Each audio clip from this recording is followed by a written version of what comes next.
I watched my life savings disappear in a cascade of champagne and white roses, while my brother made jokes about my barren womb. That's the kind of family I have.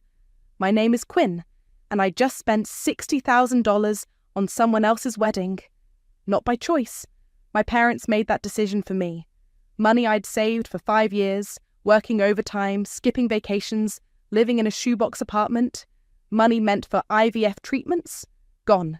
To my beautiful bride, Otis raised his glass, his designer tux probably worth more than my car. And to my dear sister Quinn, he paused for dramatic effect, his trademark smirk appearing. At least this way, the world is spared another generation of her neuroses. Laughter rippled through the reception hall. I felt my cheeks burn as 300 pairs of eyes turned toward me. My mother Patricia's tinkling laugh cut the sharpest. She sat at the head table in her $1,000 dress, dabbing tears of mirth from her eyes. "Oh, lighten up, Quinn," she told me earlier when I'd confronted her about the emptied account. "Otis needed this. You know how important image is in his circles. Besides, at your age, maybe it's time to accept that motherhood isn't in God's plan for you." I gripped my champagne flute so hard I thought it might shatter. Beside me, my friend Heidi squeezed my arm. "We can leave," she whispered. "Right now." But I couldn't move, couldn't breathe, couldn't process how my own family could be so cruel. The wedding venue sparkled with crystal chandeliers and imported flowers, all paid for with my dreams of becoming a mother. "Speech! Speech!" someone called out. The crowd turned expectantly toward me. Of course, the maid of honor's traditional duty. I stood slowly, my legs shaking. "Congratulations, Otis and Cameron," I managed, raising my glass. "I hope this marriage gives you everything you deserve." The crowd seemed disappointed by my brevity, but I couldn't stay there another second. I grabbed my purse and fled, ignoring my mother's sharp "Quinn" behind me. The drive home was a blur. My apartment felt smaller than ever, suffocating with the weight of betrayal. I threw my keys onto the counter, where they landed on a stack of mail I'd been avoiding. Old statements from my parents' accountant, forwarded from their address, probably more manipulation attempts to help me organize my finances. I almost tossed them straight into the recycling, but something made me pause. Maybe it was the universe throwing me a lifeline, or maybe just morbid curiosity about what other ways they'd tried to control my life. The first few envelopes contained exactly what I expected: passive-aggressive suggestions about better money management and family financial planning. But the last envelope made my blood run cold. It was a loan agreement from 5 years ago for Otis's failed health drink company, Bloom, a business I'd explicitly refused to invest in because the numbers didn't add up. Yet there was my signature at the bottom, guaranteeing a loan for $200,000. Except it wasn't my signature. Not really. I'd spent 15 years in finance. I knew my own signature better than my face. This one was close, frighteningly close, but the loop in the Q was wrong. The tail of the N curved up instead of down. My hands started shaking as the pieces clicked into place. The weird questions about my banking details back then. The routine paperwork they'd insisted I'd signed but couldn't remember.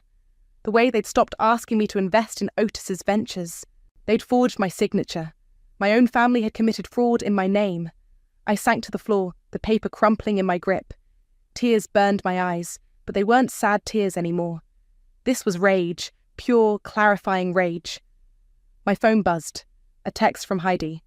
"You okay? That wedding was brutal. Want me to come over?" I stared at the message for a long moment, then at the forged signature. 5 years ago, they'd stolen my financial security. Today, they'd stolen my chance at motherhood. And they'd laughed about it. I typed back, "Actually, yes. Bring wine. I need your help planning something." The loan document felt heavy in my hands. They thought they could take everything from me because I was the quiet one, the responsible one, the one who always cleaned up their messes. But they'd forgotten something crucial. I wasn't just their doormat anymore. I was a woman with nothing left to lose, and I knew exactly where all their bodies were buried. "You remember Bloom, right?" Heidi asked, pouring her third glass of wine. We sat cross-legged on my living room floor, surrounded by old documents. "That ridiculous luxury wellness drink your brother tried launching? How could I forget? Organic mushroom extracts and activated charcoal, marketed to rich housewives at $50 a bottle. I shuffled through papers, piecing together the timeline. Otis claimed it would revolutionize the health industry. And instead, it revolutionized how fast someone could burn through investor money, Heidi snorted. Whatever happened with that anyway? I pulled out my laptop, logging into my old email account. Let me show you something interesting. 5 years ago, March 15th. Family dinner at my parents' house. The email I'd sent to myself that night popped up.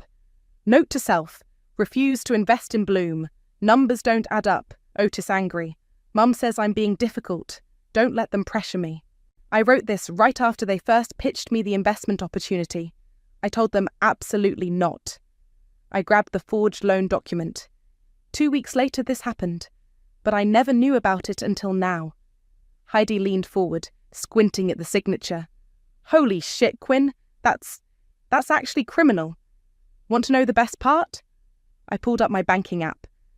Remember last month when I couldn't figure out why my credit score had dropped? Look what just showed up. A new notification blinked red. Urgent. Payment past due. Business loan. To 8891. They're coming after you for the money? Heidi's voice rose in disbelief. After what they just did with your IVF savings? My phone buzzed. Speaking of devils, a text from my mother. Quinny, darling, are you still upset about the wedding? You're being dramatic. Call me. I ignored it. They think I'm weak, Heidi. They've always thought that. The quiet daughter who'll roll over and take whatever they dish out. So what's the play here? Heidi grabbed a notepad. We could go to the police right now. That's fraud, plain and simple. I shook my head. Not yet. First, I want to see how far they'll go to cover this up. The bank will contact them soon about the missed payments. Let's see what story they spin. You're going to let them dig their own grave, Heidi smiled slowly. I like it. But what about the wedding video? The one where Otis basically admits stealing your IVF money? Already downloaded and backed up to 3 different clouds. I pulled up the clip on my phone. Otis's drunk voice crystal clear. Poor Quinn's egg fund paid for the caviar. But hey, better spent on my happy day than her sad little baby dreams, right? Heidi's face darkened. Your brother's a monster. They all are. And they're about to learn exactly what happens when you back a monster into a corner. I reached for my phone as it buzzed again, this time with an official-looking email. Dear Ms. Grant, this letter is to inform you of severe delinquency on business loan MALMU 247891. Please contact our collections department immediately. Sincerely, Roman Jackson, Senior Collections Officer. Perfect timing, I murmured. Now we wait. For what? For them to realize they can't ignore this anymore. The bank won't stop at just me. They'll investigate everyone connected to that loan. And when they do... I trailed off as another text came through, this time from Otis. Quinn, call Mum and Dad right now. Something weird is happening with the bank. Don't talk to anyone until we figure this out. Heidi read the text over my shoulder and whistled. They're panicking. Good. I started gathering the documents into a folder. Because this is just the beginning. I'm going to take everything from them, Heidi. Their money, their reputation, their precious social standing. By the time I'm done, they'll wish they'd never touched my IVF fund. What do you need from me? Help me document everything. Every text, every email, every voicemail. I want a paper trail so detailed it'll make an accountant weep. My phone lit up again. My father this time. Princess, we need to discuss some old paperwork. Nothing to worry about. Call us. I showed Heidi the message. See? They still think they can control this narrative. Still think their difficult daughter will fall in line. They have no idea what's coming, do they? No, I smiled, picking up the forged loan document. But they're about to find out that blood isn't always thicker than fraud. Another email notification popped up. This one addressed to my parents' home, but forwarded to me automatically. The subject line made my heart race. Final notice. Immediate action required. Game on. Quinny, there's been a terrible mistake. My mother's voice dripped honey through the phone. The bank is confused about some old paperwork. You'll help us sort it out, won't you? I kept my voice carefully neutral. What kind of paperwork? Oh, just some silly loan document from Otis's old business venture. They seem to think you're involved somehow. You must have forgotten signing it. I gripped my desk at work, catching Heidi's eye across the office. She gave me a thumbs up. That's strange, Mum. I specifically remember refusing to sign anything for Bloom. A pause. Well, memories can be tricky, darling. Your father and I clearly remember you agreeing to help. You were so supportive of Otis back then. Was I? Like how I was supportive of his wedding? Another pause. Longer this time. Now, Quinn, don't start that again. We've been through this. The money went to a good cause. My IVF fund wasn't yours to spend. Quinny, I have to go, Mum. I have a meeting. I hung up before she could respond and immediately texted Heidi. They're sticking to the she must have forgotten story. Heidi appeared at my desk minutes later. I found something interesting about that loan. Remember Otis's ex-girlfriend Amanda? She worked at the bank when the loan was processed. My eyebrows shot up. The one he dated right before Cameron? The same. Want to guess who processed the paperwork? I was already pulling up LinkedIn. Amanda's profile showed her employment history, including her sudden departure from the bank right after the loan was approved. Got her? There's more. Heidi lowered her voice. I had my IT friend do some digging. The wedding photographer uploaded all the raw footage to a cloud drive, including stuff that didn't make the final cut. She pulled out her phone and played a video. The image was slightly shaky, but the audio was clear. Otis stood with Cameron and some friends, champagne in hand. And I had to raid poor Quinn's egg fund for the caterer. His voice slurred slightly. She's been hoarding money for years, trying to buy herself a baby. Like throwing good money after bad, right? Some people just aren't meant to be parents. Cameron's distinctive laugh rang out. Oh my God, that's horrible. But the food was amazing. I felt sick. Send me that footage. Already did. What's your next move? Before I could answer, my phone buzzed. Roman Jackson from the bank. I answered, putting it on speaker. Ms. Grant? I'm calling about some concerning information we've received regarding loan 27891. Yes, Mr. Jackson? We've had multiple parties contact us claiming there might be irregularities with the signature.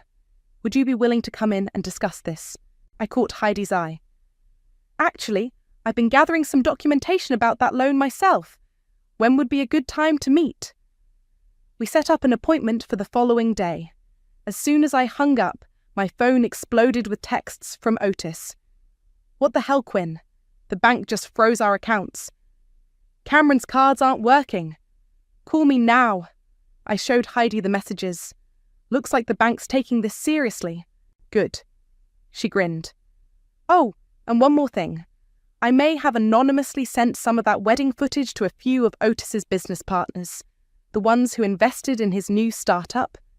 My phone buzzed again, this time with an email notification.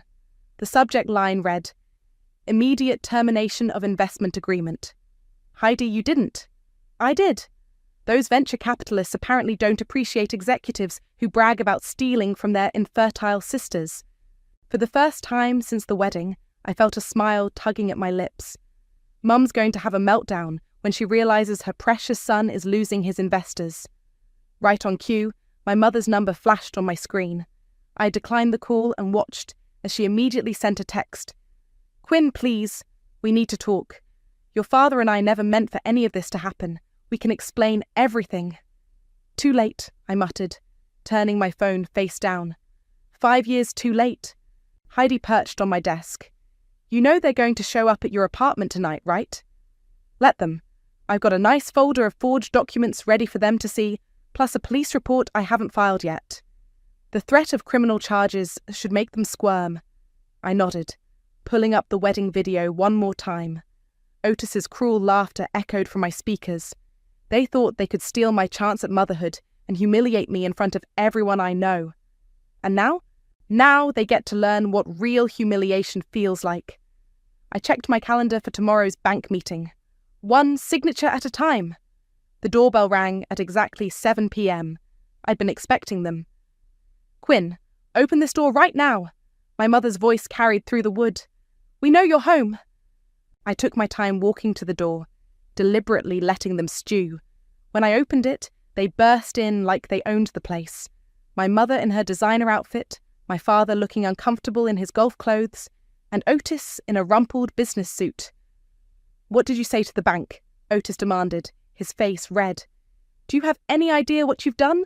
My investors are pulling out." I settled onto my couch, calm as still water. "I haven't said anything to anyone. Yet." "Don't play games!" my mother snapped. "Your brother's accounts are frozen. Cameron's threatening to leave him. All because you're being spiteful about a little loan you agreed to years ago." "Did I?" I reached for the folder on my coffee table. "That's interesting, because I have an email from March 15th, 5 years ago, explicitly refusing to sign anything for Bloom." My father shifted uncomfortably. "Princess, sometimes we forget things. Like how you forgot to ask before stealing my IVF savings." I pulled out the wedding video transcript. Or how Otis forgot he was being recorded when he bragged about using my egg fund for his caviar. The colour drained from Otis's face. "You recorded that?" "I didn't have to. Your wedding photographer did. Amazing what people capture when you think no one's watching." My mother stepped forward, switching tactics. "Darling, we're family. Whatever mistakes were made, we can work this out privately. There's no need to involve banks and investors." "Family," I laughed, the sound sharp enough to make her flinch. "Was it family when you forged my signature? When you made me a guarantor for a loan I explicitly refused? Or when you laughed at your son mocking my infertility in front of 300 people? That was just a joke. Here's what's going to happen." I pulled out another document. "This is a police report for fraud, currently unfiled. I'm giving you one chance to make this right." Otis lunged forward. "You wouldn't dare. Try me?" I met his eyes. "How do you think your new investors will react when they learn you're under investigation for fraud? How many country club memberships accept felons, Mum?" My father sank into a chair. "What do you want?" "Everything. The loan amount, plus the IVF money, plus interest, and a public apology." "That's ridiculous," my mother sputtered. "We don't have that kind of money." "Then I guess you'd better start selling things. Maybe that vacation house in the Hamptons, or your precious art collection." My phone buzzed, a text from Roman Jackson. "Ms. Grant, after reviewing the evidence you provided, we're preparing to launch a formal investigation. Would you like to press charges?" I showed them the message. "Clock's ticking." "You'd really do this to your own family?" Otis's voice cracked. "Destroy everything we've built?" "No, Otis, you did that. The moment you decided my dreams were worth less than your wedding cake." I stood up. "You have 48 hours to transfer the full amount. After that, I stop playing nice." "Quinn, please." My mother tried one last time. "Think about what this will do to our reputation." "I am thinking about it. That's the point." I opened my door. "Now, get out of my apartment." "Oh, and Mom? That charity board you're so proud of being on? They received an anonymous video of Otis's wedding toast this morning. Might want to check your email." They left in stunned silence. As soon as the door closed, I texted Heidi. "Phase 1 complete. They took the bait." She replied instantly. "How'd they take it?" Like entitled people suddenly realizing their actions have consequences. My phone lit up with a call from Roman Jackson. I answered, my voice steady. "Ms. Grant, I've reviewed everything you sent. The signature analysis, the email trail, the wedding video. This is serious fraud." "I know. We're prepared to remove your name from the loan immediately, but we'll need your cooperation for the investigation." I smiled, watching through my window as my family argued in the parking lot. "Mr. Jackson, I think it's time we had a proper meeting. There's more you should know." "Tomorrow morning?" "Perfect." I hung up and pulled up the wedding video one more time. Otis's cruel joke about my infertility played back, but this time it didn't hurt, because now I had something better than their love or approval. I had leverage. Roman Jackson's office was exactly what you'd expect from a senior bank officer, all mahogany and leather, designed to intimidate. But today, he was the one who looked uncomfortable. "Ms. Grant, this evidence is disturbing." He spread the documents across his desk. The forged signature, the wedding video, the email trail, your brother's ex-girlfriend's involvement while she worked here. It's all very damning. I know. I sat straight-backed in the visitor's chair. The question is, what are you going to do about it? He leaned forward. Legally, we're obligated to report fraud of this magnitude. Your family could face serious criminal charges. Could? Unless... He paused, studying me. Unless the victim, you, has another solution in mind. I pulled out my own folder. Actually, I do. But first, I need to show you something else. I handed him a USB drive. Security footage from my brother's new office. He's been moving company funds through personal accounts to dodge taxes. Might want to pay attention to timestamps around 2:15. Roman's eyebrows shot up as he watched. This is extensive. My friend works in IT. Amazing what people leave on cloud servers. I smiled thinly. I'm not interested in pressing criminal charges. Yet. What I want is leverage. I'm listening? Remove my name from the loan. Transfer all liability to them. Let them feel the weight of their decisions. He nodded slowly. That's actually more merciful than what the law prescribes. Oh, I'm not being merciful. I'm being strategic. My phone buzzed. A text from Heidi. It's done. Left everything exactly where you said. Perfect timing. I turned back to Roman. Check your email in about 10 minutes. You'll receive an anonymous tip about some interesting documents at my parents' house. The forged signature samples? And an unfiled police report. Let's see how they handle the pressure of knowing I could end them at any moment. Roman sat back, a hint of admiration in his eyes. You've thought this through. They stole my chance at motherhood, used my savings to fund a wedding where they mocked my infertility. Trust me, I've had time to think. My phone lit up again, Otis calling. I showed Roman the screen. Want to watch them squirm? I answered on speaker. Yes. Quinn, what the hell? Otis's voice shook. I just found... Are you trying to send us to jail?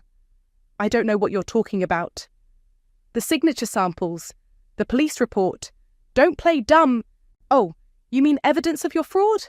Funny how that works. Please, his voice cracked. Cameron's already moved out. The investors are gone. What more do you want? Everything you took from me, plus interest. You have 24 hours left. Or what? Or I stop being nice. I hung up and turned to Roman. How long before they received the official bank notices? He checked his computer. They should be delivered this afternoon. Full fraud investigation, account freezes, the works. Good. I stood up. Keep me updated on their response. And Roman? Thank you for seeing through their act. Thank you for bringing this to light. We're investigating several other loans processed during that period now. As I left his office, my phone exploded with notifications. My mother had been removed from her charity board position. The wedding video had gone viral in local business circles. Otis's company stock was plummeting. I texted Heidi, how's the media coverage looking? Like a forest fire. 3 business journals want statements about financial abuse in families. The fertility clinic wants to feature your story in their newsletter. Another call came in. My father this time. I let it go to voicemail, then played it on speaker. Princess, please, your mother's hysterical. We can fix this. We'll sell whatever we need to. Just don't do this to us. We're family. I deleted the message and typed out a single text to all of them. Family doesn't forge signatures. Family doesn't steal dreams.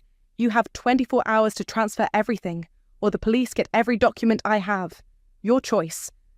Heidi called moments later. Quinn, you need to see this. They're trying to transfer their assets to offshore accounts. I smiled. Already flagged those accounts to the bank this morning.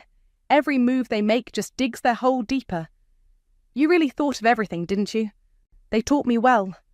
I watched another email notification pop up. More investors pulling out of Otis's company. After all, I learned from the best about how to destroy someone completely. The difference was, I was going to do it legally, and they'd never see the final blow coming. The video of Otis's wedding toast went viral overnight. By morning, my mother's carefully curated social media was flooded with comments about toxic families and financial abuse. Otis's business partners couldn't distance themselves fast enough. Your brother's company stock dropped 70%, Heidi reported, scrolling through her phone. And Cameron just posted that she's taking time to reevaluate her life choices. I sip my coffee, watching my inbox fill with interview requests. How's my mother handling the charity board fallout? Not well.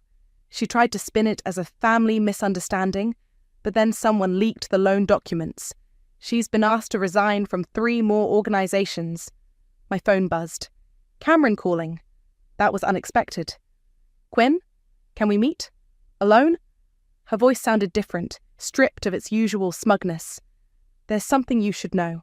An hour later, I sat across from her at a quiet cafe. Her designer clothes couldn't hide how exhausted she looked. I'm leaving Otis, she said without preamble. Filing for annulment. I had no idea about the fraud, Quinn, or that your money paid for the wedding. Really? Because the video shows you laughing at his jokes about my infertility. She flinched. I know, I was horrible. But after everything came out, she pulled out her phone, showing me bank statements. Look what I found. He's been embezzling from his company for months, using the money to pay off gambling debts. Now that was interesting. Does anyone else know? Not yet, but I'm meeting with the company board tomorrow. She pushed an envelope across the table. Here's your wedding money back. I sold my engagement ring. I stared at the check. Why? Because I was wrong, and because karma's coming for all of them. She stood up. Good luck, Quinn. I hope you get your baby someday. After she left, I texted Heidi. Got another bomb to drop. How's that journalist friend of yours? The story broke that afternoon. Tech CEO caught in embezzlement scandal. Sister's IVF fund among stolen assets. Otis's face plastered across business news sites. Cameron's damning testimony featured prominently. My parents showed up at my office unannounced, looking desperate. Make it stop, my mother pleaded, mascara streaking her cheeks. We'll pay whatever you want. Just call off the investigators. I kept typing at my computer, not looking up. Funny how money matters when it's yours being taken? We made a mistake, my father said. We'll make it right. Like you made right by me? I finally turned to face them. Let's talk about mistakes, like forging my signature, stealing my savings, mocking my infertility. We have a cashier's check, my mother pulled it out. Everything you asked for, plus extra. Just, please. I took the check, reading the memo line. For family peace. Family peace? I laughed. No, try again. Write exactly what this is for. Quinn, be reasonable. Write it, or I call Roman right now. With shaking hands, my mother amended the check's memo line. For childless silence, exox. Perfect. I snapped a photo and posted it directly to Twitter. There's your family peace. They left in shocked silence. Minutes later, my phone rang. Roman Jackson. The bank has officially removed your name from the loan, he said, and we're opening a formal investigation into your brother's company finances. Good. I forwarded him Cameron's evidence. You'll want to see this too. By evening, Otis's company board had called an emergency meeting. He was suspended pending investigation. Cameron's divorce attorney was already circling. My mother's social circle imploded as decades of carefully hidden scandals surfaced. Anonymous tips about tax evasion, charity fund mismanagement, all the secrets she'd used to maintain her power.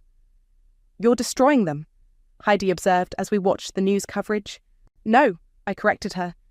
They destroyed themselves. I'm just making sure everyone sees it. My phone chimed with a text from Otis. You won. Happy now? You've ruined everything. I typed back, not everything, just the things you stole. Then I blocked their numbers, all of them. Let them watch their empire crumble without being able to reach me, to manipulate me, to guilt me into saving them one more time. What now? Heidi asked. I pulled up a website I'd been researching, a fertility clinic specializing in donor embryo adoption. Now, I build something new, something they can't touch. The consultation appointment was already scheduled for next week. My family had tried to steal my dream of motherhood. Instead, they'd just shown me exactly how strong I could be without them. The courthouse hallway felt colder than it should have in August. I sat on a hard wooden bench, watching my family huddle with their lawyers. My mother's designer outfit couldn't hide her defeat. Otis's expensive suit looked wrinkled, like he'd slept in it. My father just looked old. All rise, the bailiff called. Inside the courtroom, Cameron sat on the prosecution's side, clutching a folder of bank statements. She nodded slightly when she saw me. Roman Jackson sat nearby, his own stack of evidence ready. Your Honour, the prosecutor began, we have clear evidence of multiple instances of fraud, including forged signatures, embezzlement, and misappropriation of funds. My mother's lawyer tried to interrupt. Your Honour, if we could discuss a settlement. The time for settlements was before this reached my courtroom. The judge cut in. She turned to me. Ms. Grant, I understand you have a statement? I stood, smoothing my conservative black dress. Yes, Your Honour. Walking to the podium, I pulled out my phone. Before I begin, I'd like to play something. The wedding video filled the courtroom's screens. Otis's voice rang out crystal clear. Poor Quinn's egg fund paid for the caviar. But hey, better spent on my happy day than her sad little baby dreams, right? Laughter from the video. My mother's distinctive giggle cut through the silence. I stopped the video. That was my brother, mocking my infertility at his wedding. A wedding paid for with money stolen from my IVF fund. I turned to face them directly.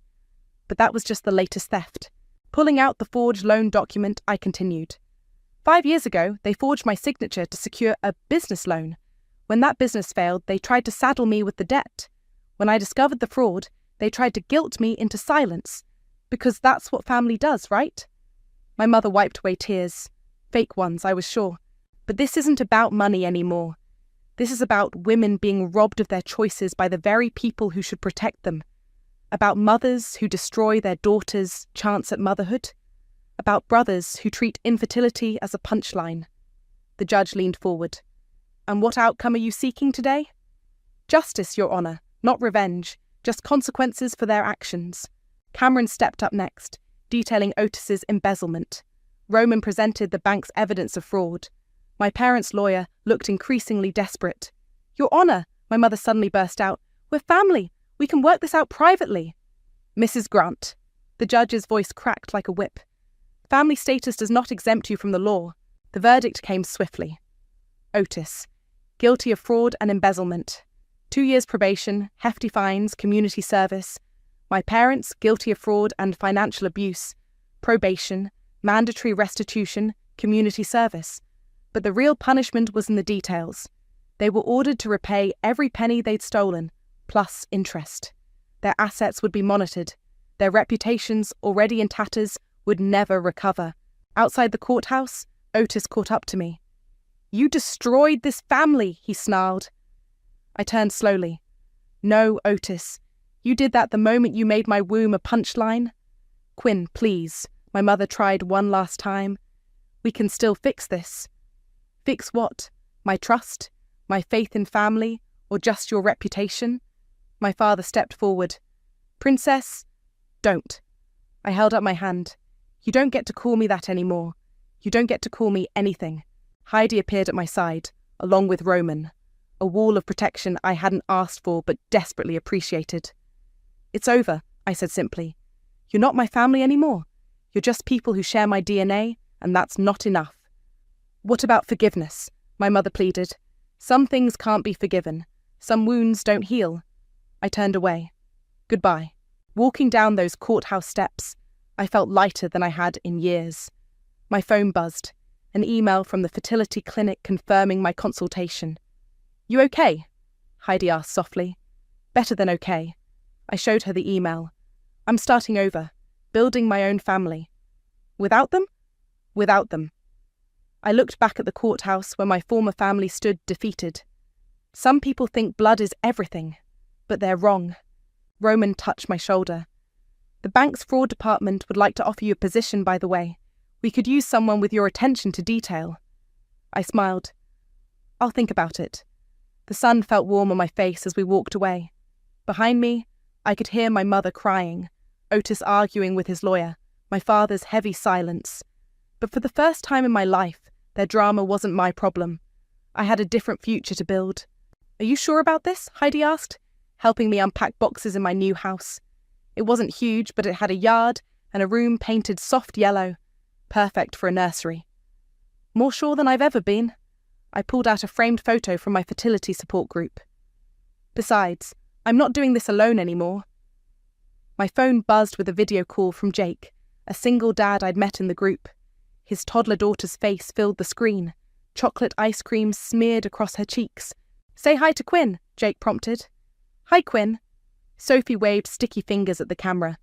"When you coming to play?" "Soon, sweetie. We have a park date tomorrow, remember?" After connecting over shared stories of family drama and fertility struggles, Jake and I had developed an unexpected friendship.